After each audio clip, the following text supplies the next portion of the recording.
Forest ye mukulu gubaita Alien Skin ne tiimu y'omukulu ono amawulire akyagali mu nnyo nti olw'ensonga omukulu ono yeefubyeko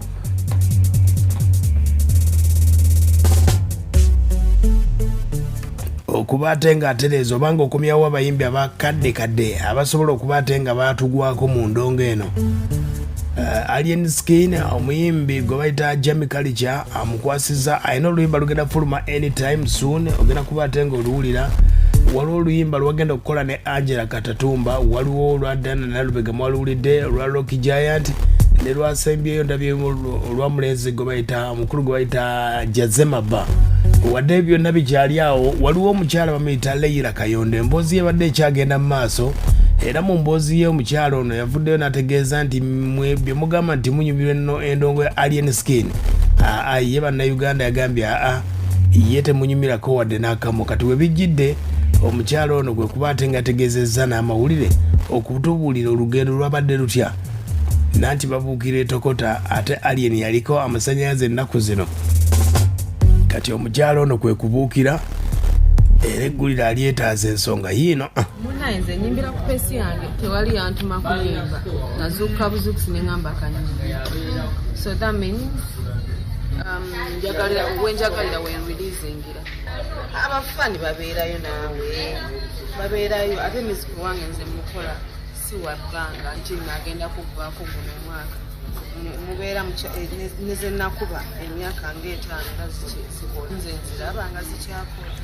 Ye omukyala we gwe bayita Leila Kayondo ng'ayogera ku ndongo yo nga bweyimiridde agamba nti abadde alinawo akayimba akapyako okusumula naye bino bwe byaguddewo n'agamba kaalinyemu oba kyekyabadde ekigendererwa. Ekisinga okusesa n'adde ngenda kutuula naye kati nabitadde ningaaka nindeko wabeeyo akolayo ekikolobero mubuukire oyo lyokente ntolyokente ojja kuba mwanva. Leila Kayondo yategeezezza nti ennyimba za mwana mulenzi Alien Skin tezimunyumira wadde okumanya tezimunyumira mutegeeza agenda muwandiikira ennyimba akuba ennyimba ezinyuma wulira. Talina kye yankola nze nali ntuddeawo ekimotoka ne kiyitawo ne nvaibingamu ebyokusaawa naye nga si kituufu okudugasemeza kate tuyogere ku munange lwakubanguki ate nze munensi nategedde nti nomujja kunyiiga nnyo nze nabadde byange byakusaaga naye era amazima googerebwa naye nga ninayo ekirabo kye nina muwandiikirayo oluyimba oba n'abaana be banna ekyapuyoni gudolekere bajje kati bajjaku nze simanyi wabasanga naye nze bo bamanyi ow'okunsanga banoonye nkoleki mbawandiikireyo ngenda kikola ku bwereera abaana aba TikTok bansonyi. Basi ye Leila Kayondo omukyala ono bagambye nti ensonga ze ayagala okuwandika Alien Skin naye beebuuza ye ngaludde mu upcoming lwaki tabuvaamu waba asobola okuwandiika. Nze ndi mwana muto naye natandika okuyimba nga ndi mu primary kati bw'obanga olina oluyimba lwange lw'omanyi lwonna kitegeeza twenkanya emyaka oba nkusingako gumu oba onsingako bw'obanga ozimanyi.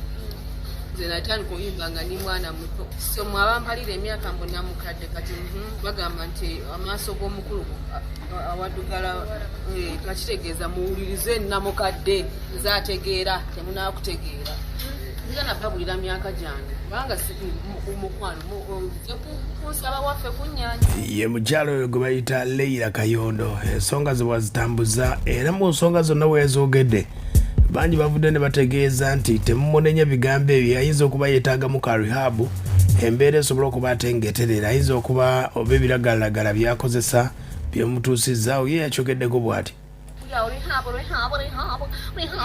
Tebamanyira kumanya na sente za rehab bamanyi oba rehab oba ogenzeewa nze mundeke ne rehab zammwe kubanga temuzisobola ng'ani atwala mu rehab olaba owaddata oyo asobola okusobola miliyoni 3 naye gwe wali gyetaaze ng'omuntu sigyetaaga koza mufine naye we baba baagala kutwala mu rehab nze mbagambe nti zibeera za miliyoni 3 nze zemmanyi miliyoni 3 omwezi tewala asobola miliyoni 3 omwezi. Kitegedde ye mukyalo Leila Kayondo yo n'eddwaliro rehab sente ze basasula azimanyi bulungi nnyo bangi ne bagamba oba ayinza okuba ng'alinamu ekizibuzibu okwogera ebyo byonna. Mu kwogera ebyo agamba nti abaana bamuvumye ku TikTok era n'asaba bamusonyiwe.